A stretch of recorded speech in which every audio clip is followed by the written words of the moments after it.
அனைவருக்கும் வணக்கம். ஸோ இப்போ நம்ம ஏப்ரல் 10ஆம் தேதிக்கான தினமணியை பார்க்க போகிறோம். ஸோ ஏன் அப்படின்னா குரூப் 1ல் பார்த்தீங்கன்னா இந்த தினமணிலேருந்து நிறைய உங்களுக்கு கொஸ்டின் கேட்பாங்க. அதனால தான் இந்த தினமணி சீரீஸ் ப்ளஸ் பார்த்தீங்கன்னா நாட் ஒன்லி தினமணி மட்டும் இல்லாமல் சில பத்திரிகைகளும் நான் இதனோட இணைத்து கொடுக்குறேன். ஸோ அது நீங்கள் தொடர்ந்து பார்த்துட்டு இருக்கீங்க. ஸோ உங்களுடைய ஆதரவுக்கு நன்றி.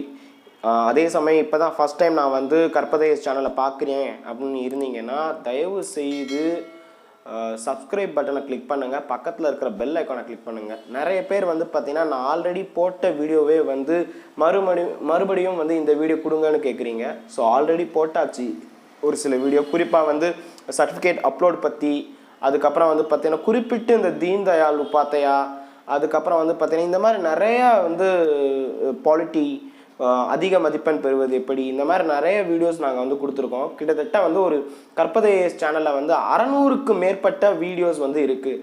ஒரு வீடியோ இல்லை, 100 வீடியோ இல்லை, 200 வீடியோ இல்லை, 600க்கும் மேற்பட்ட வீடியோஸ் இருக்குது. அதில் பாலிட்டிக்கு மட்டுமே, அரசியல் அமைப்புக்கு மட்டுமே பார்த்தீங்கன்னா கிட்டத்தட்ட ஒரு 90 வீடியோவுக்கு பக்கத்தில் இருக்குது.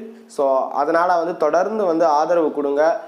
இப்போ தான் ஃபஸ்ட் டைம் பார்க்குறவங்க பார்த்தீங்கன்னா தயவு செய்து சப்ஸ்கிரைப் பண்ணிவிட்டு பக்கத்தில் இருக்கிற பெல் ஐக்கானை கிளிக் பண்ணிங்கன்னா தான் உங்களுக்கு அந்த வீடியோஸ் எல்லாம் உடனுக்குடன் சேரும்.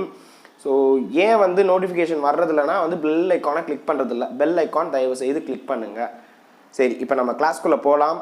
ஸோ இன்றைக்கி பார்த்தீங்கன்னா உங்களுக்கு ஏப்ரல் 10ஆம் தேதி என்னென்ன நிகழ்வுகள் நடந்திருக்கு அப்படின்னு நம்ம பார்க்கணும். வாங்க பார்ப்போம்.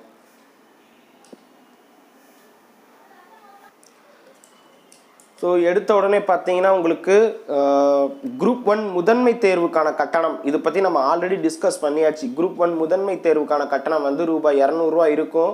ஸோ அதுக்கு என்னென்ன பண்ணணும் அதெல்லாம் நான் ஆல்ரெடி டிஸ்கஸ் பண்ணியாச்சு. ஸோ மூல சான்றிதழ்கள் பார்த்தீங்கன்னா 26ஆம் தேதி ஏப்ரல் 26க்குள்ளே நம்ம அப்லோட் பண்ணி ஆகணும். அதன் பிறகு பார்த்தீங்கன்னா சப்போஸ் அப்லோட் பண்ணலைன்னா மெயின்ஸ் தேர்வு எழுதுறதுக்கு விருப்பம் இல்லை அப்படின்னு அவங்களே எடுத்துக்குவாங்க. ஓகேங்களா? மெயின் தேர்வில் அதாவது முதன்மை தேர்வில் கலந்து கொள்ள விருப்பம் இல்லை என கருதப்படும். அதே சமயத்தில் கட்டண விதி விலக்கு கோராதவர்கள் பார்த்தீங்கன்னா கண்டிப்பாக கட்டணம் செலுத்தி ஆகணும். இல்லைனா பார்த்தீங்கன்னா அதுவும் 26ஆம் தேதிக்குள்ள. ஓகேங்களா? ஸோ 200 ரூபாய் அரசு பணியாளர் தேர்வான இணையதளத்தில் டிஎன்பிஎஸ்சி வெப்சைட்டில் பார்த்தீங்கன்னா 26ஆம் தேதிக்குள் கொடுக்கணும்னு சொல்லியிருக்கிறாங்க. தவறும் பட்சத்தில் பார்த்தீங்கன்னா விண்ணப்பம் நிராகரிக்கப்படும் அப்படின்னு டிஎன்பிஎஸ்சி அறிவிச்சிருக்கு. ஸோ ரொம்ப முக்கியமானது, ஃபாலோ பண்ணுங்கள். ஃபீஸ் பார்த்தீங்கன்னா கிளைம் பண்ணுறவங்க அது கரெக்டாக பார்த்து கிளைம் பண்ணுங்கள். அவங்களுக்கு வீக்கர் செக்ஷன் எதுக்குள்ளே வர்றீங்களோ அதை பார்த்து தான் கிளைம் பண்ணணும். தேவையில்லாமல் கிளைம் பண்ண வேண்டாம். ஓகேங்களா? ஸோ 200 ரூபா பார்த்து வாழ்க்கையை விட வேண்டாம். ஸோ முடிந்த வரைக்கும் எல்லோருமே இந்த 200 ரூபா கட்டுறது சிறந்ததுன்னு நான் சொல்லுவேன். அதன் தவிர்த்து பார்த்தீங்கன்னா ஏன்னா கடைசி கட்டத்தில் எக்ஸாம் ஃபீஸ் பே பண்ணல, நீங்கள் கிளைம் பண்ணது தவறாக கிளைம் பண்ணியிருக்கீங்க. ஸோ அதனால் உங்களுடைய விண்ணப்பம் நிராகரிக்கப்பட்டு விட்டது அப்படின்ட்டு இன்டர்வியூ முடித்ததுக்கப்புறம் சொல்லுவாங்க. அதுதான் ஒரு பிரச்சனை, கொடுமையாக இருக்கும். ஸோ அதனால தான் முடிந்த வரைக்கும் இந்த ஃபீஸை பே பண்ணிடுங்க. அடுத்தது பார்த்தீங்கன்னா தினமணியில் ஒன்று நெத்தி அடின்னு எப்பயுமே கொடுப்பாங்க. ஸோ அது கொஞ்சம் இங்கே கொடுத்துருக்கேன் பாருங்கள். நம் விரலில் வைப்பதோ துளி மை, அதற்கு உண்டு நல்லவர்களை தேர்ந்தெடுக்கும் வலிமை. இது பார்த்தீங்கன்னா திருநெல்வேலியிலேருந்து திரு லக்ஷ்மணன் அவர்கள் இது எழுதியிருக்காரு. ஸோ ஒரு நல்ல சிறப்பாக இருக்குது. முடிந்த வரைக்கும் இதை பார்த்தீங்கன்னா பகிர்ந்துக்கோங்க, மற்றவங்களோட ஷேர் பண்ணுங்கள், ஓட் போடுங்கன்னு சொல்லுங்கள் மற்றவங்களோட. அதே சமயத்தில் நம்ம எல்லோருமே கண்டிப்பாக வாக்களிப்பது அப்படிங்கிறது ஜனநாயக கடமை, நம்ம கண்டிப்பாக பண்ணியே ஆகணும். சரி, அடுத்தது இங்கே பார்த்தீங்கன்னா உங்களுக்கு விபி சிங் பற்றி கொடுத்துருக்காங்க. விபி சிங்கில் இந்த ஒரு பெரிய ஆர்டிக்கிள் இருக்குது. விபி சிங் பற்றி ஒரு பெரிய ஆர்டிக்கிள், ஒரு பக்கம் ஃபுல்லாமே விபி சிங் அவர்கள் பற்றி கொடுத்துருக்காங்க. ஓகேங்களா? எளியவர்களின் காவலர் அப்படிங்கிற இதில் பார்த்தீங்கன்னா விபி சிங் பற்றி இங்கே கொடுக்கப்பட்டிருக்கு.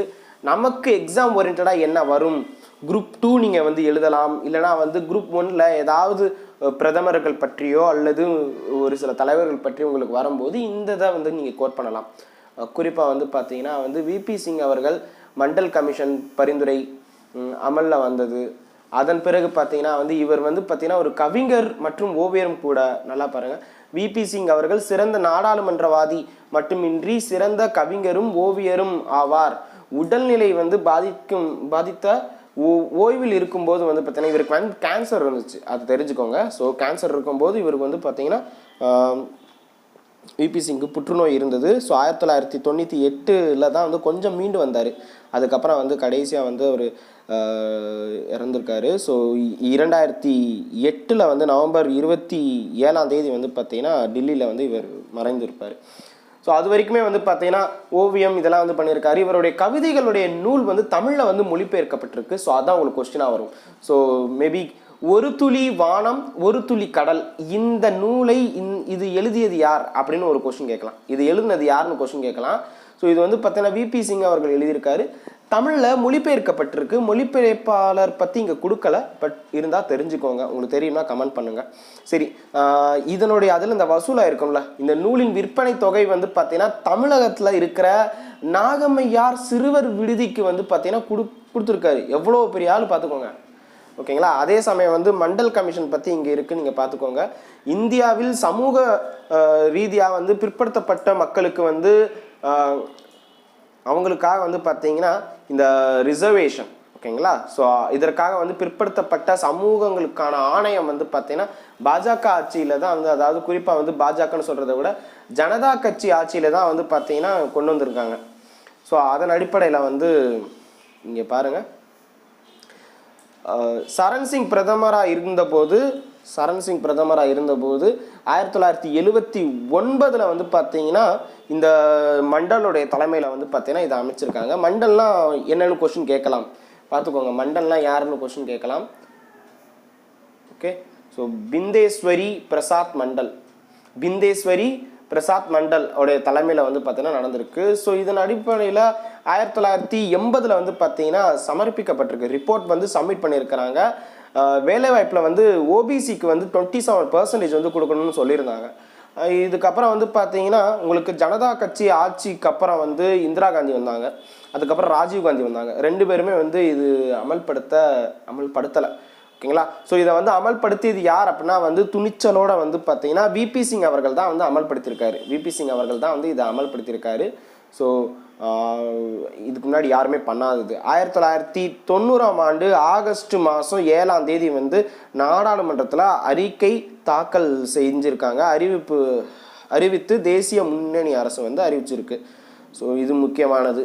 இதனை தாண்டி வந்து பார்த்தீங்கன்னா விபி சிங் அவர்கள் பற்றி உங்களுக்கு வேறு ஏதாவது தெரிஞ்சுக்கணுமானா வந்து நம்ம எக்ஸாமுக்கு ஓரியன்டாக நிறைய இல்லை, பட் இருந்தாலும் இதெல்லாம் தெரிஞ்சுக்கோங்க. ஓகே, 1996 வருடம் வந்து பார்த்தீங்கன்னா 1996 தேர்தலில் வந்து காங்கிரஸ் வந்து தோல்வி அடைஞ்சிருக்காங்க. அதுக்கப்புறம் வந்து ஐக்கிய முன்னணி வந்து வெற்றி பெற்றிருக்கு. அப்போ வந்து பார்த்தீங்கன்னா பிரதமர் பதவியை வந்து ஏற்றுக்கோங்கன்ட்டு யார் சொல்லியிருக்காங்க பாருங்கள். கம்யூனிஸ்ட்டும் அதுக்கப்புறம் வந்து பார்த்தீங்கன்னா ஜோதி பாசு, லாலு பிரசாத் யாதவ் இவங்கெல்லாம் வந்து சொன்னாலும் வந்து பிரதமர் பதவியே வேண்டாம் அப்படி சொல்லிட்டாரு. அதுக்கப்புறம் 98 வந்து பார்த்தீங்கன்னா விபி சிங் வந்து புற்றுநோய் பாதிப்பு வந்து தெரிய வந்துச்சு. அதுக்கப்புறம் வந்து பார்த்தீங்கன்னா விபி சிங் அவர்கள் கொஞ்சம் கொஞ்சமாக வந்து அதிலிருந்து 2000 மீண்டு வந்து ஜன் மோக்ஷா கட்சியை வந்து மீண்டும் தொடங்கியிருக்காரு. ஸோ கொஸ்டின் கேட்கலாம், ஜன் மோக்ஷா கட்சியை தொடங்கியது யார் அப்படின்னு கேட்கலாம்.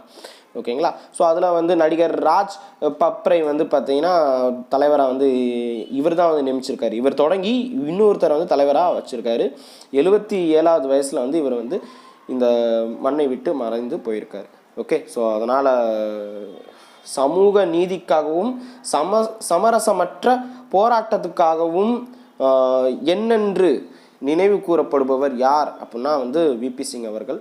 ஸோ ரொம்ப முக்கியமான ஒரு இது இருந்தாலும் ஜஸ்ட் தெரிஞ்சுக்கோங்க. நம்ம கொஸ்டின்காக கேட்கலாம், எக்ஸாமில் ஏதாவது ஒரு இடத்துல நீங்கள் ஹைலைட் பண்ணி வைக்கலாம். இது இந்த தொகுப்பெல்லாம் இந்த 10ஆம் தேதி இந்த ஓப்பன் எடிஷனில் வந்து பார்த்தீங்கன்னா இந்த தலையங்கத்தில் வந்து ரொம்ப முக்கியமானது வந்து கொடுத்துருக்காங்க. ஸோ அது என்ன அப்படின்னு நான் இங்கே நம்ம பார்க்கலாம். ஸோ இங்கே பார்த்தீங்கன்னா திருப்தி இல்லையேல் அப்படின்னு ஒன்று கொடுத்துருக்காங்க. இது வந்து சொன்னது யாருன்னா வந்து இந்த ஆர்டிக்கிள் எழுதினது வந்து KS ராதாகிருஷ்ணன். இவர் வந்து பார்த்தீங்கன்னா திமுகவுடைய வழக்கறிஞர். ஓகேங்களா, திமுக வழக்கறிஞர், செய்தி தொடர்பாளர், திமுகவுடைய வழக்கறிஞர் மற்றும் செய்தி தொடர்பாளர். ஸோ இதை பார்க்கும்போது இதில் இந்த 2 இதில் வந்து பார்த்தீங்கன்னா வந்து புத்திசாலித்தனமான மறுபதிப்புன்னு கொடுத்துருக்காங்க. புத்திசாலித்தனமான மறுபதிப்பு அப்படின்னு கொடுத்துருக்காங்க. இது என்ன அப்படின்னா வந்து பாஜகவுடைய இந்த மேனிஃபெஸ்டோ அதுதான் வந்து கொடுத்துருக்காங்க. ஓகேங்களா, அவர்களுடைய தேர்தல் அறிக்கை வந்து கொடுத்துருக்காங்க. இங்கே கார்ட்டூனும் வந்து பார்த்தீங்கன்னா வந்து அதான் இருக்குது, தேர்தல் அறிக்கை.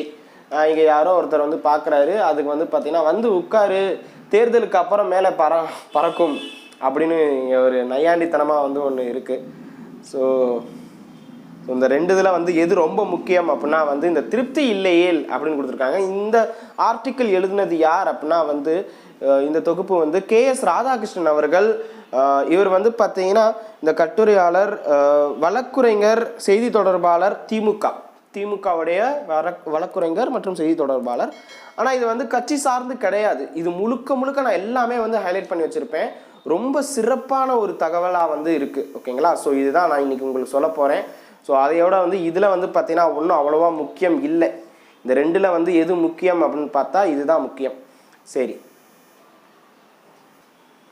ஸோ புத்திசாலித்தனமானது அப்படின்னு பார்க்கும்போது 17வது மக்களவை தேர்தலுக்கு முதல்கட்ட வாக்குப்பதிவு வந்து நேற்றே வந்துருச்சு. ஓகேங்களா, அதாவது இன்றைக்கி நான் வந்து இந்த இது சொல்லும் போதே வந்து உங்களுக்கு வர ஆரம்பிச்சிருச்சு. முதல்கட்ட வாக்குப்பதிவு வந்து பார்த்தீங்கன்னா உங்களுக்கு வடகிழக்கு மாநிலம் அங்கெல்லாம் வந்து பார்த்தீங்கன்னா நடக்க ஆரம்பிச்சிருச்சு. ஸோ இதில் வந்து பாஜகவுடைய 2019க்கான தேர்தல் அறிக்கை பற்றி தான் கொடுத்துருக்காங்க. அதில் 2022 இது மட்டும் முக்கியம், அதனால தான் இதை மட்டும் நான் சொல்லிட்டு இந்த ஆர்டிக்கல் போயிடலாம். 2022 வந்து இந்தியா தன்னுடைய 75வது சுதந்திர தினத்தை வந்து கொண்டாடுறதுக்குள்ளே வந்து நிறைவேற்ற வேண்டிய 75 இலக்குகளைத்தான் பாஜக தேர்தல் அறிக்கையில் வந்து கொடுத்துருக்காங்க அப்படின்னு இங்கே ஒரு ஆர்டிக்கிள். ஓகேங்களா, ஸோ ஆனால் இங்கே தெரிஞ்சுக்க வேண்டியது 2022 வந்து இந்தியாவுடைய சுதந்திர தினம் எத்தனாவது அப்படின்னு பார்க்கணும். ஸோ ஒரு தடவை வந்து இந்த ஆர்டிக்கிள் வந்து நான் வந்து உங்களுக்கு ஸ்க்ரோல் பண்ணியிருக்கேன், நீங்கள் பார்க்கலாம். ஓகேங்களா, ஸ்க்ரோல் பண்ணிட்டு வர்றேன், நீங்கள் பார்க்கலாம். அதுக்கப்புறம் வந்து பார்த்தீங்கன்னா இந்த இடம் வந்து கொஞ்சம் முக்கியம். இந்த இடம் வந்து பார்த்தீங்கன்னா இந்த இடத்துல இவ்வளோ தான். அதுக்கடுத்து வந்து கீழே வந்து பார்த்தீங்கன்னா அவ்வளோவா முக்கியமானதாக வந்து எனக்கு தெரியலை. ஓகே, ஆனால் அதையும் நான் உங்களுக்கு டிஸ்பிளேயில் வச்சிடுறேன், நீங்கள் பாருங்கள். பாஜகவுடைய தேர்தல் அறிக்கையில் 3வது முக்கிய அம்சம் அப்படின்ட்டு சொல்கிறது வந்து பார்த்தீங்கன்னா இந்தியாவுடைய வறுமை விகிதம் 2024க்குள்ளே வந்து பார்த்தீங்கன்னா 10% கீழ் வந்து கொண்டு வர போகிறாங்க. 2025 வந்து உலகின் மிகப்பெரிய பொருளாதாரத்தில் வந்து 3வது பெரிய பொருளாதாரமாக வந்து மாற்றுவது தான் எங்களுடைய இலக்காக இருக்குது. 2024க்குள்ளே வந்து அனைத்து குடும்பங்களுக்கும் வந்து குடிநீர் குழாய் வசதியை வந்து ஏற்படுத்தி கொடுப்பதுன்னு சொல்லியிருக்காங்க. அதுக்கப்புறம் வந்து பார்த்தீங்கன்னா சில ஸ்கீம்ஸ் பற்றியும் சொல்லியிருக்கிறாங்க. அதில் முக்கியமானதுன்னு பார்த்தீங்கன்னா வந்து ஆயுஷ்மான் பாரத் திட்டத்தின் கீழ் வந்து பார்த்தீங்கன்னா 1.5 லட்சம் மருத்துவ நல்வாழ்வு மையங்கள் வந்து ஏற்படுத்தப்படும்னு சொல்லியிருக்கிறாங்க. கிட்டத்தட்ட வந்து 1400 பேருக்கு வந்து ஒரு மருத்துவர் என்ற நிலையை வந்து எட்டுவது உள்ளிட்ட தேர்தல் வாக்குறுதி வந்து இங்கே கொடுத்துருக்காங்க. உயர்கல்விக்கு வந்து பார்த்தீங்கன்னா 1 லட்சம் கோடி வந்து முதலீடு வந்து நடந்திருக்கு. ஸோ இது மட்டும் ஜஸ்ட் தெரிஞ்சுக்கோங்க, வேறு எதுவும் வந்து வேணாம். ஸோ நம்ம ஃபுல்லாக பார்த்தோம்னா வந்து ஏதோ இவர்கள் கேம்பெயின் பண்ண மாதிரி ஆயிரும். ஸோ வேண்டாம், நம்ம எக்ஸாம் ஓரியன்டாக பார்த்தா போதும். ஆனால் இங்கே பாருங்கள், இந்தது திருப்தி இல்லையேல் அப்படின்னு சொல்லியிருக்கிறது வந்து கொஞ்சம் முக்கியம். இது வந்து பார்த்தீங்கன்னா கடந்த இந்த ஃபேக்ட்ஸ் மட்டும் நான் சொல்லிடுறேன், அதுக்கப்புறம் ஃபுல்லாக இருக்கிறது சொல்லிடுறேன். என்ன அப்படின்னா வந்து ரைட் டு ரீகால் அப்படின்னு ஒரு இது உங்களுக்கு தெரியுமா? ஃபண்டமெண்டல் ரைட்ஸில் நிறைய நாடுகளில் வந்து ரைட் டு ரீகால் இருக்குது. அதாவது நம்மளுடைய தேர்ந்தெடுக்கப்பட்ட பிரதிநிதிகள் சரியாக வேலை பார்க்கல அப்படின்னா வந்து அவர்களை திரும்ப பெறும் இது நமக்கு வந்து பார்த்தீங்கன்னா கொடுத்துருக்காங்க. அந்த நாடுகளுக்கு இருக்குது. இங்கே பாருங்கள், தங்களுக்கு அளித்த வாக்குறுதிகளை ஆட்சியாளர்கள் செயல்படுத்தாமல் இருந்தால் ஆட்சியில் இருந்து திரும்ப அழைக்கும் உரிமையை மக்களுக்கு வழங்க வேண்டும். மக்கள் தீர்ப்பே மகேசன் தீர்ப்பு என்பது மேடை முழக்கமாக மட்டுமே இருக்கக்கூடாது அப்படின்னு சொல்லியிருக்கிறாங்க. ஒரு எம்எல்ஏவோ எம்பிஓவோ அல்லது உள்ளாட்சி துறையில் வந்து பார்த்தீங்கன்னா ஒரு எம்எல்சி கவுன்சிலர் இருப்பார், வார்டு மெம்பர் இருப்பாங்க. இவங்களை வந்து பார்த்தீங்கன்னா நம்ம தேர்ந்தெடுத்து அவங்க வருவாங்க. அவங்க வந்து பார்த்தீங்கன்னா சரியாக வேலை பார்க்கலன்னா திரும்ப ஒரு மனு போட்டு மக்கள் எல்லாம் இணைந்து மனு போட்டு அதுக்கும் வந்து ஒரு பெரும்பான்மை காமிக்கணும். எத்தனை வாக்காளர்கள் இருக்கிறவங்களோ எல்லாருமே சேர்ந்து மனு போட்டு அவங்கள திரும்ப அழைத்து விடலாம் என்ற உரிமையை வந்து பார்த்தீங்கன்னா இன்றளவும் வந்து நமக்கு வந்து கிடைக்கல. அதை பற்றி தான் ஆர்டிக்கிள். எந்தெந்த நாட்டிலலாம் இருக்குது, அதனுடைய நன்மைகள் என்ன, இந்த மாதிரிலாம் எல்லாமே கொடுத்துருக்காங்க. ரொம்ப முக்கியமாக எனக்கு தோணுச்சு, இது நிறைய இடத்துல நம்ம டிஎன்பிஎஸ்சி மெயின்ஸில் even if you are preparing for UPSC you can quote it. Okay, நீங்கள் தமிழ்லேயே வந்து யூபிஎஸ்சி நீங்கள் எழுதுறீங்கன்னா இது அப்படியே அவசியமானது. இதை கட் பண்ணி காப்பி பண்ணி வச்சுக்குவேன்னா நான் ஆல்ரெடி சொன்ன மாதிரி பேப்பர் எல்லாத்தையுமே வந்து கட்டிங் பண்ணுவேன், கட் பண்ணி எல்லாத்தையும் வந்து எடுத்து வச்சுக்குவேன். உலகப்போர் பற்றி முழுவதுமாக நான் கட் பண்ணி வச்சிருக்கிற தொகுப்பை உங்களோட நான் வந்து பகிர்ந்துக்கிறதா இருக்கேன். கூடிய விரைவில் தினத்தந்தியில் வந்து உலகப்போர் சம்பந்தமாக நிறைய வந்துச்சு, அதை நான் உங்களோட வந்து ஒரு நாள் பகிர்ந்துக்கிறேன். ஸோ அது கொஞ்சம் வெயிட் பண்ணுங்கள். இன்னைக்கு நம்ம இது பார்க்கலாம், ஓகேங்களா? இதை தாண்டி நிறைய தகவலும் வந்து இருக்குது, நம்ம வேகமாக பார்த்து முடிச்சிருவோம். சரி, இப்போ பார்த்தீங்கன்னா 1900 உங்களுக்கு தெரியுதுன்னு நினைக்கிறேன், 1951 வந்து பார்த்தீங்கன்னா தேர்தல் நடந்துச்சு. அப்போ வந்து பார்த்தீங்கன்னா நம்மளுடைய வாக்காளர்கள் வந்து 17.30 கோடி, 17 கோடின்னு வச்சுக்கோங்க, ஓகேங்களா? 17.5 கோடி இருந்துச்சு வாக்காளர்கள். அதன் பிறகு 2014 83.40 கோடி, 83 கோடியே 40 லட்சம் வாக்காளர்கள். இப்போ பார்த்தீங்கன்னா 90 கோடி வாக்காளர்கள். கொஞ்சம் யோசிச்சு பாருங்க, அமெரிக்காவுடைய மொத்த ஜனத்தொகையே 35 கோடி தான். ஆனால் நம்ம வந்து வாக்காளர்கள் மட்டுமே 90 கோடி இருக்கும். எவ்வளவு பெரிய நாடு, எவ்வளவு பெரிய ஜனநாயக நாடு, யோசிச்சாலே பெருமையாக இருக்குது. ஆனால் வந்து இதிலும் சில சிறுமைகள் ஒளிந்திருக்கு.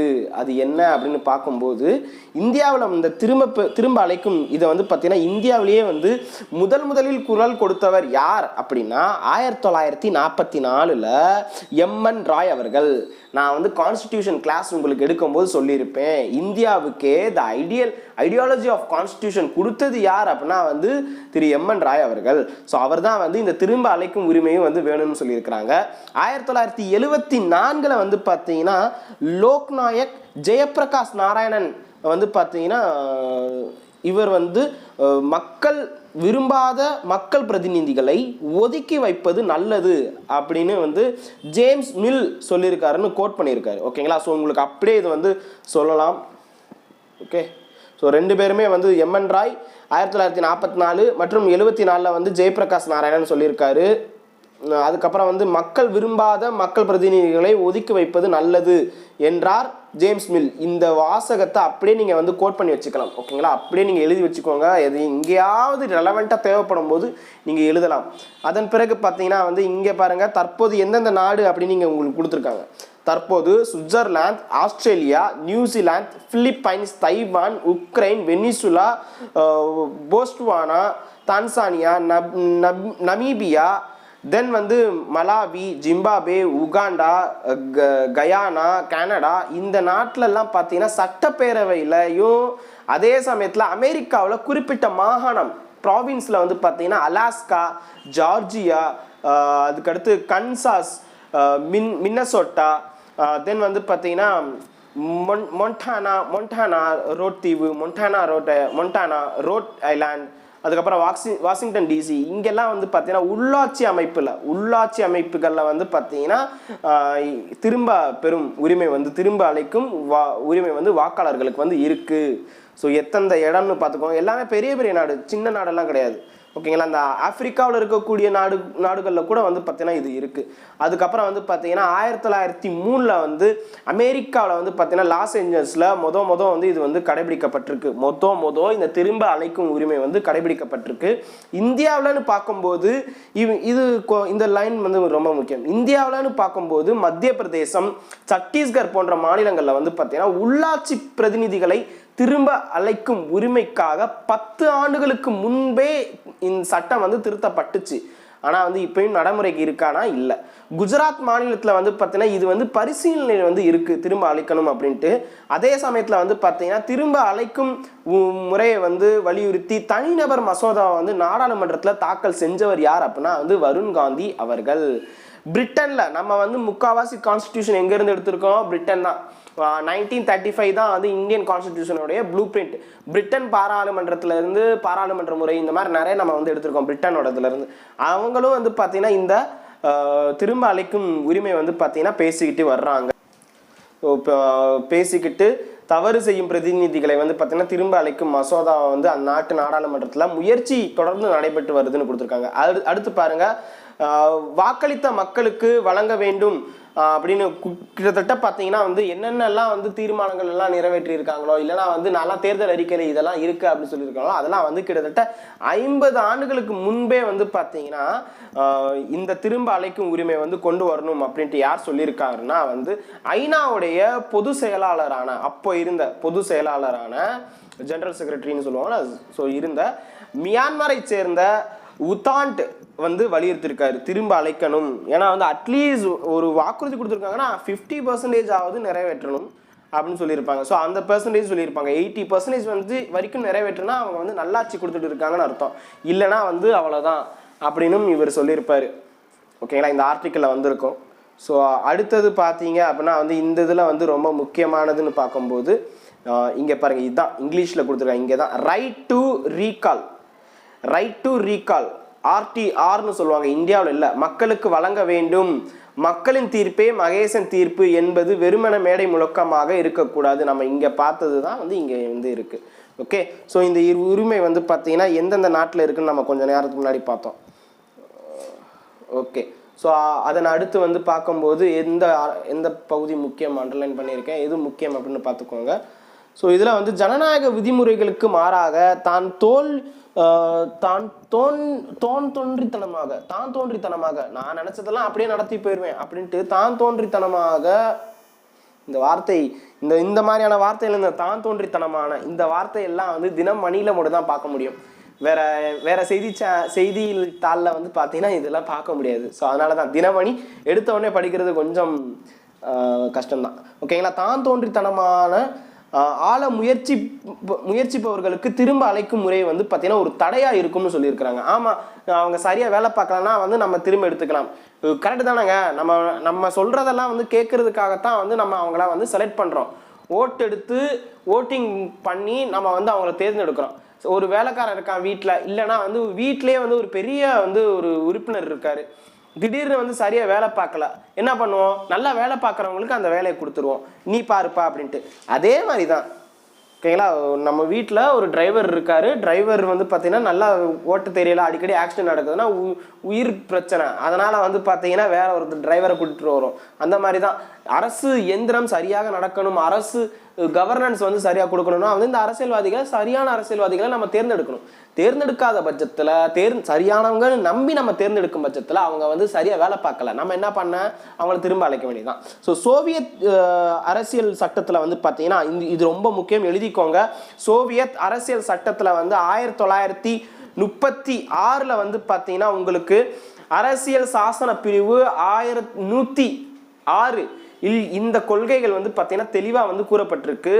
அதுக்கப்புறம் வந்து பார்த்தீங்கன்னா சோவியத் நாடு வந்து தனித்தனியாக பிரிஞ்சிருச்சு, அது அடுத்த விஷயம்னு இங்கேயே கொடுத்துருப்பாங்க. ஓகேங்களா, சோவியத் வந்து பார்த்தீங்கன்னா இன்றைக்கு சோவியத் சிதைந்து போய்விட்டது, அது வேறு விவகாரம் அப்படின்னு முடிச்சிருப்பாரு. அவ்வளோ சிறப்பாக இருந்த ஒரு கான்ஸ்டிடியூஷன் தான் சோவியத்துக்கு இருந்துச்சு. ஓகே, ஸோ அதன் அடிப்படையில் வந்து பார்த்தீங்கன்னா நீதித்துறையிலும் ஊழல் என்று தினமும் வந்து செய்திகள் வந்து வெளியே வந்துக்கிட்டு தான் இருக்கு. நீதி, நிர்வாகம், ஆட்சி மன்றங்கள் பங்கேற்கும் மக்களின் பல்வேறு பிரதிநிதிகளின் நேர்மையாக தங்களுக்கு ஜனநாயக பணிகளை செவ்வனை செய்து ஒதுக்க வேண்டும், செய்ய ஒதுக்கப்படுவதே வந்து திரும்ப அழைத்தல் கோட்பாடு அப்படின்னு சொல்லியிருக்கிறாங்க. இந்த அரசியல் வந்து பார்த்தீங்கன்னா பொது வாழ்வில் வந்து கரெக்டாக வந்து வரணும், தூய்மை வந்து ஏற்படுத்தும் அப்படின்னு முடிச்சிருக்காங்க. பொது வாழ்வில் வந்து பார்த்தீங்கன்னா உங்களுக்கு தூய்மை வந்து ஏற்படும் அப்படின்னு முடிச்சிருக்காங்க. அதே சமயத்தில் வந்து மக்களே வந்து மனு கொடுத்து முறையாக திரும்ப அழைப்பது தான் வந்து இந்த ரைட் டு ரீகால் அப்படின்னு சொல்லியிருக்காங்க.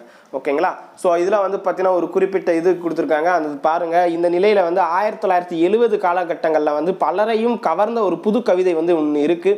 அது வந்து யாருன்னா வந்து சுப்பிரமணிய ராஜு வந்து எழுதியிருக்க கவிதை, வாயை கழுவ தண்ணீரை பார்த்தால் தண்ணீரே அசுத்தமாக உள்ளது. இந்த கவிதை தான் வந்து இவருக்கு நினைவில் வந்திருக்கான். ஸோ அதே சமயத்தில் வந்து மொத்தம் இந்தியாவில் வந்து பார்த்தீங்கன்னா வந்து எத்தனை கட்சிகள் இருக்குன்னு பார்த்துக்கோங்க.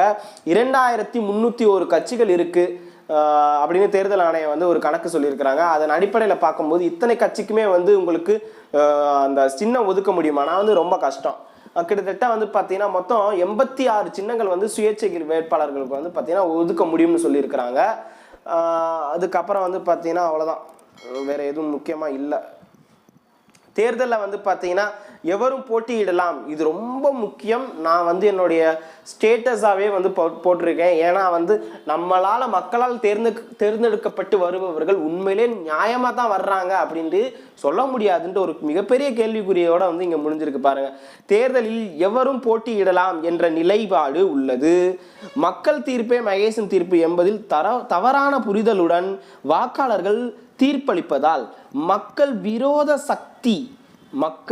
விரோத சக்திகள் ஆட்சி அமைக்கும் நிலை ஏற்படுகிறது. நம்ம சரியா தேர்ந்தெடுக்கணும். உங்க ஊர்ல, உங்க ஏரியாவில், உங்க தொகுதியில வந்து பார்த்தீங்கன்னா யார் நிற்கிறாங்கன்னு ஒரு லிஸ்ட் எடுத்துக்கோங்க. எந்த கட்சின்னு பார்க்காதீங்க. போன தடவை நான் இந்த கட்சிக்கு ஓட்டு போட்டேன், இந்த தடவை நான் எந்த கட்சிக்கு ஓட்டு போடணும், யார் நல்லவங்க, நம்ம தனிப்பட்ட முறையில் வந்து இவர் அண்ணே வந்தாங்கன்னா வந்து நமக்கு இதெல்லாம் நடக்கும்பா, இந்த மாதிரி நினைக்காம இந்த குறிப்பிட்ட ஆள் வந்தா கண்டிப்பா நல்லது நடக்கும், இந்த மாதிரி யோசிச்சு உங்களுடைய வாக்கை செலுத்துங்க. ஸோ வாக்கு செலுத்துவது என்பது நம்மளுடைய ஜனநாயக கடமை. நான் ஆல்ரெடி சொல்லியிருப்பேன், வாக்குரிமை என்பது வந்து நம்மளுடைய ஃபண்டமெண்டல் ரைட்ஸா அப்படின்னு ஒரு வீடியோ கொடுத்துருக்கேன். ஃபண்டமெண்டல் ரைட்ஸ் அடிப்படை உரிமையில இருக்கா அப்படின்னு நான் வந்து ஒரு வீடியோ போட்டிருக்கேன். முடிஞ்சா அதையும் போய் பாருங்க.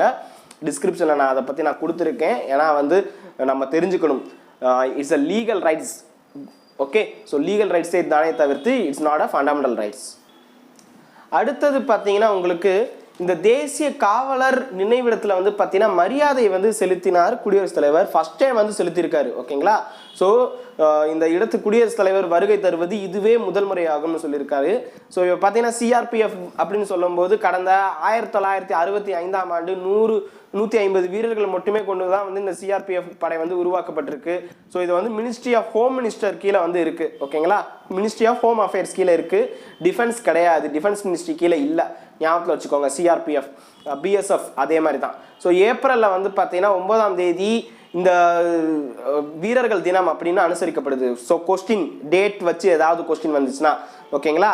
ஸோ ஆண்டுதோறும் இதில் மரணம் அடைந்த சிஆர்பிஎஃப் வீரர்களை நினைவு கூறும் வகையில் ஆண்டுதோறும் ஏப்ரல் மாதம் 9ஆம் தேதி வீரர்கள் தினம் ஆக அனுசரிக்கப்பட்டு வருது. டில்லியில் வந்து சாணக்கியபுரி பகுதியில் இருக்கிற தேசிய காவலர் நினைவகத்தில் வந்து பார்த்தீங்கன்னா வந்து ராம்நாத் கோவிந்த் அவர்கள், அதாவது அவர் தான் வந்து குடியரசுத் தலைவர், மரியாதை செலுத்தியிருக்காரு. ஸோ அதை பற்றி கொடுத்துருக்காங்க. இதில் வந்து குரூப் 2 எழுதுறவங்களுக்கு ஒரு முக்கியமானது என்னன்னு பார்த்துக்கோங்க. கன்ஃபியூஸ் ஏற்படுத்தும், அதனால தான் இதையும் நான் வந்து உங்களுக்கு கொடுக்குறேன். வெரி வெரி இம்பார்ட்டன்ட் ஒன் இந்த இது. ஸோ பார்த்தீங்கன்னா உங்களுக்கு தெரியும் என்ன அப்படின்ட்டு. இந்நிகழ்ச்சிகளை, அதாவது இந்த நிகழ்ச்சியில் யார் யார் கலந்துக்கிட்டாங்கன்னு கொடுத்துருக்காங்க. மத்திய உள்துறை செயலர் ராஜீவ் கௌபா வந்து இதில் கலந்துக்கிட்டு இருக்காரு. ஓகேங்களா. ஸோ இப்போ கொஸ்டின் என்ன கேட்பாங்க, மத்திய உள்துறை செயலர் யார், ராஜீவ் கௌபா. அடுத்து பாருங்க, நுண்ணறிவு பிரிவின் இயக்குனர் ராஜீவ் ஜெயின். அடுத்து சிஆர்பிஎஃப் இயக்குனர் ராஜீவ்னு 3 பேருமே கலந்துக்கிட்டு இருக்காங்க. ஸோ இதில் வந்து ராஜீவ் இவங்களுடைய என்ன சொல்ல ஜாதி பேர் மட்டும் தான் வந்து மாறுது. கௌபா, ஜெயின், ராய் இந்த 3மே வந்து இவருடைய ஜாதி பெயர். ஓகேங்களா. ஸோ அதாவது சர்நேம் அப்படின்ட்டு சொல்லிடுவாங்க அங்கே நார்த்தில். ஆனால் ஆக்சுவலாக பார்த்தீங்கன்னா வந்து இதில் நம்ம என்ன சொல்ல பாலுங்கிறது உங்கள் பேர், பக்கத்தில் ஒரு வேர்டை வச்சுட்டு அதில் நீங்கள் வாங்கின பட்டமா அப்படின்ட்டு ஒரு சத்யராஜ் பார்த்து ஒரு சின்ன பையன் கேட்பான். ஓகேங்களா. ரொம்ப ஃபேவரட்டான ஒரு படம், பாரதி ராஜா இயக்கிய ஒரு திரைப்படம். அந்த பாலு அப்படிங்கிறது உங்கள் பேர், பக்கத்தில் ஒரு நேம் இருக்கும், நான் சொல்ல விரும்பலை, அது நீங்கள் வாங்கின பட்டமா அப்படின்னு கேட்டிருப்பாங்க. ஜாதிகள் இல்லையடி பாப்பா அப்படின்னு சொல்லிட்டு இன்றளவும் நம்ம தமிழ்நாட்டில் கூட வந்து ஜாதிகள் வந்து பேருக்கு பின்னாடி வச்சுருக்கோம். இதில் வந்து தந்தை பெரியார் அவர்கள் பேருக்கு பின்னாடி வந்து ஜாதிகள் இருக்கக்கூடாதுன்னு சொல்லி நிறைய சீர்திருத்தம் பண்ணார். இப்போ வரைக்கும் நிறைய பேருக்கு வந்து பார்த்தீங்கன்னா ஜாதி இல்லாமல் இருக்கிறது வந்து ஒரு சிறப்பான ஒரு விஷயம். தமிழ்நாடு மட்டுமே வந்து இதுக்கு வந்து ஒரு எக்ஸாம்பிளே சொல்லலாம். வேறு எல்லா இடத்துலையும் போனீங்கன்னா கூட வந்து கேரளா எல்லா இடத்துலையும் போனீங்கன்னா வந்து இப்போ நாயர் சொல்லுவாங்க, இல்லைனா வந்து பார்த்தீங்கன்னா உங்களுக்கு ஆந்திரா அண்ட் கர்நாடகா போனீங்கன்னா கவுடா, ரெட்டி இந்த மாதிரிலாம் பேரோடயே இருக்கும். ஆனால் நம்ம தமிழ்நாட்டில் இந்த மாதிரி இல்லை. ஆனால் இன்றளவும் சில இடத்துல வந்து பார்த்தீங்கன்னா இந்த பேர் வந்து வைக்கிறாங்க. ஓகேங்களா? ஸோ அந்த எனக்கு ரொம்ப பிடிச்ச ஒரு வேதம் புதிதுங்கிற ஒரு படத்தில் வந்திருக்கும். சரி, அடுத்தது வந்து பார்த்தீங்கன்னா உங்களுக்கு இந்த கொஸ்டின் கேட்கலாம். அப்பாயின்மெண்ட் பற்றி ஏதாவது இருக்கும்போது, கடற்படை தளபதி கரம்வீர் சிங் நியமனத்துக்கு எதிரான மனு வந்து வாபஸ் பண்ணியிருக்காங்க. ஸோ இவர் தான் வந்து அடுத்துக்கு தளபதியாக இருக்கிறாரு, இப்பயும் தளபதியாக இருக்கிறாரு. ஸோ இது தெரிஞ்சுக்கோங்க. அடுத்தது வந்து பார்த்தீங்கன்னா கரம்வீர் சிங்கை தொடர்ந்து கைலாச மானசோவர் யாத்திரை ஜூன் 8ஆம் தேதி தொடக்கம்னு சொல்லியிருக்கிறாங்க. இது வந்து பார்த்தீங்கன்னா எப்போ ஞாபகம் வச்சுக்கோங்க, எந்த இடம்னு ரொம்ப முக்கியம். இது வந்து உங்களுக்கு மேப் பேஸ்டில் வந்து கேட்கலாம்.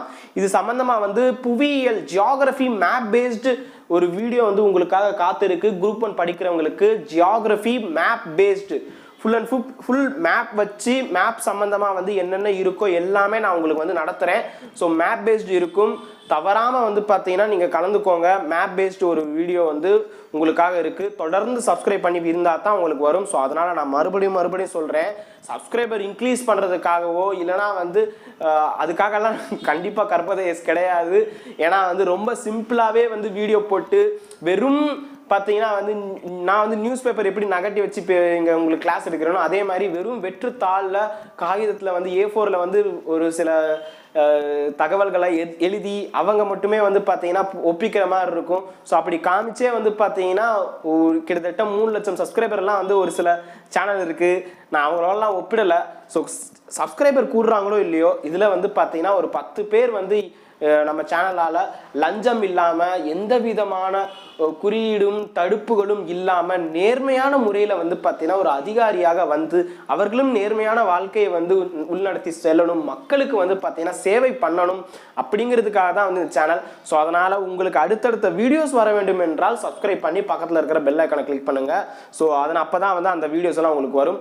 ஸோ இதில் வந்து கைலாச மானசோவர் யாத்திரை வந்து பார்த்தீங்கன்னா நாத்துலா மற்றும் லீப்புலேக் ஆகிய பாதைகள் வந்து பார்த்தீங்கன்னா வந்து இருக்குன்னு சொல்லியிருக்கிறாங்க. ஸோ 18 வயசுலேருந்து 70 வயசு வரைக்கும் இருக்கிற யார் வேணாலும் இதில் வந்து பார்த்தீங்கன்னா வந்து கலந்துக்கலாம். அந்த யாத்திரை போகிறதுக்கு எப்படி நம்ம சபரிமலை போவோமோ அதே மாதிரி தான் இதுவும். இதில் வந்து பார்த்தீங்கன்னா 2 வழிபாதை இருக்குது. இந்த நாத்துலா பாஸ் கணவாய் மற்றும் லீப்புலேக் இது ரெண்டுமே முக்கியம். இதை பற்றி நான் முழுவதுமாக ஃபுல் டீட்டெயிலாக அந்த வீடியோவில் சொல்கிறேன். ஓகே, மேப் வச்சே நான் உங்களுக்கு சொல்கிறேன். ரொம்ப அழகாக இருக்குல்ல? இமயமலை என்றாலே சிறப்பு தான், ஒரு தடவையாவது போகணும், எனக்கும் ரொம்ப ஆசை. உத்தரகண்ட் மாநிலத்தில் வந்து பார்த்தீங்கன்னா லீப்புலேக் வழியாக வந்து பார்த்தீங்கன்னா இந்த செல்றதுக்கு வந்து எவ்வளோ ரூபான்னு பார்த்துக்கோங்க. 1.80 லட்சம் ரூபா வந்து பார்த்தீங்கன்னா செலுத்தணும்னு சொல்லியிருக்கிறாங்க. ஸோ அதுக்கப்புறம் வந்து பார்த்தீங்கன்னா 60 யாத்திரிகள் 28 தினங்களில் வந்து போகும் அப்படின்ட்டு சில இது கொடுத்துருக்காங்க. போகிற வழியில் வந்து பார்த்தீங்கன்னா நாராயண ஆசிரமம், பட்டால், புவனேஸ்வர் உள்ளிட்ட ஆலயங்களை வந்து பார்க்கலாமா. கேங்டாக்ல இருந்து இது ஒரு வழி, இது ஒரு பாத்து. அதுக்கப்புறம் கேங்டாக்ல இருந்து, கேங்டாக் எங்க இருக்கு யாராவது கமெண்ட் பண்ணுங்க. கேங்டாக்ங்கிற இடம் வந்து எங்க இருக்கு? வடகிழக்கு மாநிலத்துல இருக்கு அல்லது எங்க இருக்கு? இல்லை நம்ம இந்தியாவிலே இல்லையே, இல்லை வேற ஏதாவது நாட்டில் இருக்கா கேங்டாக்? உங்களுக்கு தெரிஞ்சுச்சுன்னா வந்து சொல்லுங்க. ஏன்னா வந்து சில பேர் இந்த கேங்டாக்கையும் கவுஹாத்தியையும் வந்து கன்ஃபியூஸ் பண்ணிக்கிறீங்க. ஓகே, நான் கேட்கும்போது கேங்டாக்னு கேட்கும்போது ஒரு சில பேர் டக்குன்னு ஒரு இந்திய மாநிலத்தை ஒன்று சொன்னீங்க. இது இந்தியாவில் இருக்கா இல்லை வேற நாட்டில் இருக்கான்னு பார்த்துக்கோங்க. ஓகே, ஸோ இதன் வழியாக போகும்போது வந்து பார்த்தீங்கன்னா வந்து 2.5 லட்சம் ரூபா வந்து பார்த்தீங்கன்னா கட்டணமாக வந்து வசூலிக்கப்படுது. 50 யாத்திரிகள் 10 பிரிவாக வந்து போவாங்க அப்படின்னு இங்கே சொல்லியிருக்கிறாங்க. ஸோ இந்த நாத்துலா அண்ட் லீப்புலேக் உத்தரகண்ட் மாநிலம், இது எல்லாமே வந்து முக்கியமானது. நம்ம அடுத்த வீடியோவில் வந்து பார்த்தீங்கன்னா உங்களுக்கு இதை பற்றி பார்க்கலாம். அடுத்தது முக்கியமானது என்ன அப்படின்னா வந்து இந்த தொழில் வர்த்தகம் நீங்கள் கொடுத்துருக்காங்களா, அதில் இந்த 3மே வந்து இப்போ முக்கியமாக வந்து படுது. சென்செக்ஸ் வந்து பார்த்தீங்கன்னா 238 புள்ளிகள் அதிகரிப்புன்னு கொடுத்துருக்காங்க. இது இப்போதைக்கு தேவையில்லை. ஆனால் வந்து இது தெரிஞ்சுக்கோங்க, நேரடி வரி வசூல் இலக்கு வந்து பார்த்தீங்கன்னா இலக்கில் 50,000 கோடி வந்து குறையும் அப்படின்னு ஒன்று சொல்லியிருக்கிறாங்க. இதை பற்றி வந்து ஒரு சின்ன ஆர்டிக்கல் வந்து இருக்குது. ஸோ ஜஸ்ட்டு பார்க்கலாம் நீங்கள்.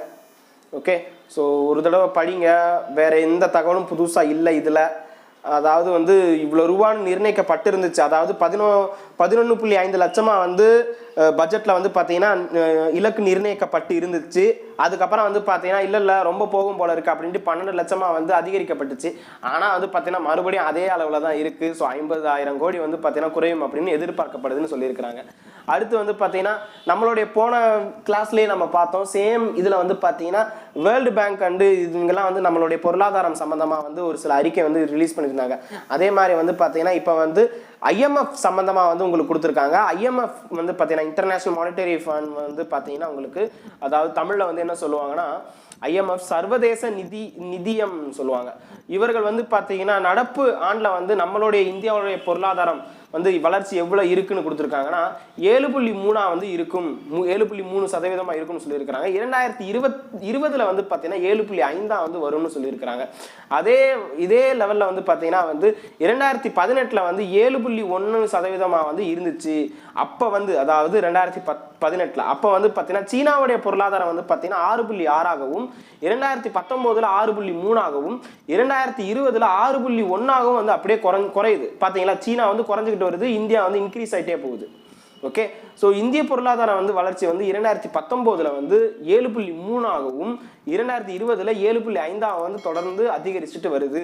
இந்தியாவில் தொடர்ந்து மேற்கொள்ளப்பட்டு வரும் பொருளாதார சீர்திருத்தங்கள் ஆகியவற்று தான் வந்து பார்த்தீங்கன்னா இந்த வளர்ச்சிக்கு வந்து பெரிதும் உறுதுணையாக வந்து இருக்கும் அப்படின்னு சொல்லியிருக்கிறாங்க. ஸோ ஏன்னா வந்து தொடர்ந்து இப்போ வந்து இருக்கிற இந்த சீர்திருத்தம் தான் வந்து பார்த்தீங்கன்னா நம்மளை இன்க்ரீஸ் பண்ணுது. நம்ம கண்ட்ரியில் வந்து பார்த்தீங்கன்னா நிறைய வந்து இந்த எக்கனாமிக்கல் சீர்திருத்தங்கள் ரெஃபார்ம்ஸ் வந்து நடந்துட்டு இருக்குன்னு சொல்லியிருக்காங்க. அதே சமயத்தில் நிதி ஒழுங்கமைப்பு நடவடிக்கைகள் வந்து தொடர வேண்டும். அதே மாதிரி வந்து ஜிஎஸ்டி வரி விதிப்பு வந்து பார்த்தீங்கன்னா முறைப்படுத்தி வலுப்படுத்துவது வந்து அவசியம் அப்படின்னு தெரிவிக்கப்பட்டிருக்கு. அடுத்தது வந்து பார்த்தீங்கன்னா இது தெரிஞ்சுக்கோங்க, இது வந்து கொஞ்சம் முக்கியம். என்ன அப்படின்னு நம்ம பார்க்கலாம். ஸோ இது வந்து பார்த்தீங்கன்னா இந்தோனேசியாவில் வந்து பார்த்தீங்கன்னா இனிப்பூட்டிகளுக்கு மிகை இறக்குமதி வரி வந்து பார்த்தீங்கன்னா கொடுத்துருக்காங்க. ஸோ எது வருது அப்படின்னு பார்க்கணும். இந்தோனேசியாவில் வந்து பார்த்தீங்கன்னா சாக்ரின் கலந்துருக்காங்கன்னு சொல்லுவாங்க. அதே தான் சாக்ரின் வந்து பார்த்தீங்கன்னா வந்து இருக்குது. இந்த சாக்ரின் வந்து பார்த்தீங்கன்னா இனிப்பூட்டி வந்து இந்தோனேசியாவில் இருந்து வந்து இந்தியாவுக்கு வந்து அதிகமாக வந்து இறக்குமதி பண்ணுறோம். நம்ம இந்தோனேசியா வந்து இந்தியாவுக்கு ஏற்றுமதி பண்ணுறாங்க, அதிக அளவில் இந்தியாவுக்கு ஏற்றுமதி செய்து வருது. அப்போனா வந்து இந்தியா இறக்குமதி பண்ணுறாங்கன்னு அர்த்தம். ஓகேங்களா, ஸோ அதன் அடிப்படையில் வந்து பார்த்தீங்கன்னா மத்திய வர்த்தக அமைச்சகத்தின் பொது வர்த்தக தீர்வுகள் அப்படி தீர்வுத்துறைன்னு சொல்லும்போது டிஜிடிஆர் வந்து பார்த்தீங்கன்னா இதற்கு வந்து ஒரு விளக்கம் கொடுத்துருக்காங்க. இந்தோனேசியா இனிப்பூட்டிகள் வந்து குறைவான விலையில் வந்து அதிக அளவில் வந்து இறக்குமதி செய்யப்படுவதாக வந்து தெரிவிக்கப்பட்ட புகார் வந்து பார்த்தீங்கன்னா உண்மைதான். இதனால் வந்து உள்ளூர் உற்பத்தியாளர்கள் வந்து பாதிக்கப்படுறாங்க. ஸோ இந்த சர்க்கரை விட வந்து 500 மடங்கு வந்து அதிக இனிப்புத்தன்மை கொண்டது தான் இந்த சாக்கரின். ஓகே, ஸோ இது சம்மந்தமாக வந்து ஒரு சில அறிக்கை வந்து இருக்குது, நீங்கள் பார்த்துக்கோங்க, பார்த்து தெரிஞ்சுக்கோங்க. ஸோ இவ்வளோதான் இப்போ இன்னைக்கு பார்த்த இது இவ்வளோதான். இதை தாண்டி வந்து வேறு ஏதாவது புதுசாக நியூஸில் இருக்கா அப்படின்னா வந்து நியூஸ் இல்லை.